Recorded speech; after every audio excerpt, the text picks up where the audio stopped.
70-hour weeks and all-nighters than I can count. The impact from my work might have felt good, but the pace of it wasn't sustainable, and I knew it. I also knew that I wasn't getting happier with each promotion. If anything, the added responsibility was making me more stressed and tired, more disconnected from the purpose behind my work, and less sure of the direction my life was taking. The higher up the ladder I climbed, the less time I had to spend with the people I care about and on the activities I love most. This put my career goals in direct opposition with the happiness and fulfillment I craved. And even when I enjoyed the work, I was still spending my time and energy on someone else's agenda, not my own. Maybe you've had similar thoughts.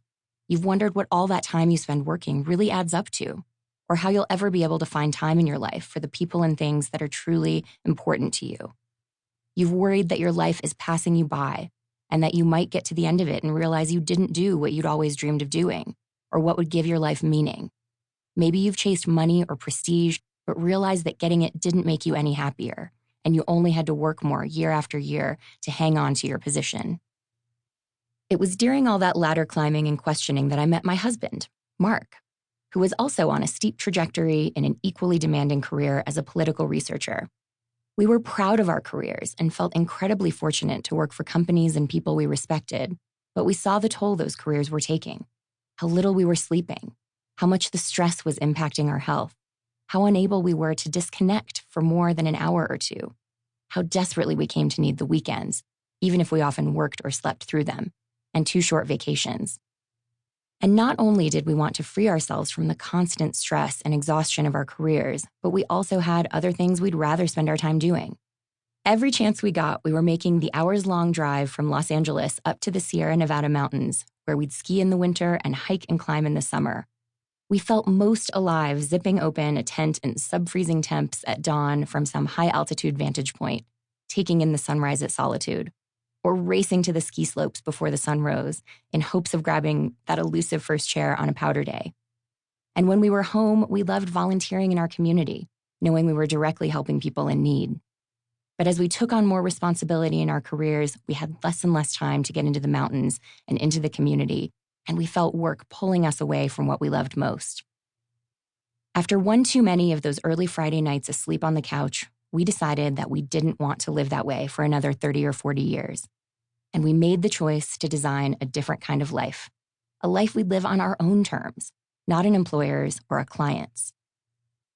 And so our journey to a work-optional life began, starting with a move from LA to the mountains near Lake Tahoe. I blogged about our journey to early retirement on my site, Our Next Life, and quickly heard from readers all over the world that they felt the same way we did. They didn't want to wait until their 60s to wrest control of their lives back from their employers. And because you're listening to this now, I bet you're in the same boat. 6 years after formulating our escape plan, we waved goodbye to our careers and embarked on a new life in which we never need to work again. I had just turned 38. Mark had just turned 41. We now ski more than we ever have, and we spend time on the trails nearly every day. We volunteer much more than we could while in our careers, which replaces the sense of purpose we used to get from work. And we have time to devote to creative projects that are meaningful to us. At least once every day, I think to myself, I can't believe this is real life. We're so grateful to have realized that by approaching our money a little differently than most people do, we could reclaim our time and embark on the work-optional life of our dreams. If you're willing to change your money mindset and occasionally go against what we're all taught is the right way to do things, you can craft the life of your dreams, too. This audiobook is not anti-work.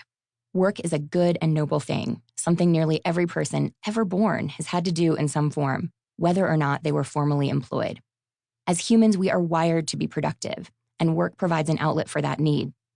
Work can give us a sense of purpose, a sense of contributing to society, and a sense of usefulness. The problem isn't work itself, but our current societal work culture. The culture in which too many of us wear our busyness and the bags under our eyes as status symbols. The culture that says you must hustle around the clock to be worthy. The culture that says our employers or clients own not just our work hours, but every waking moment. We aren't wired to handle that. That's why we see study after study confirming what most of us already know. Today's work culture is crushing us. Workplace burnout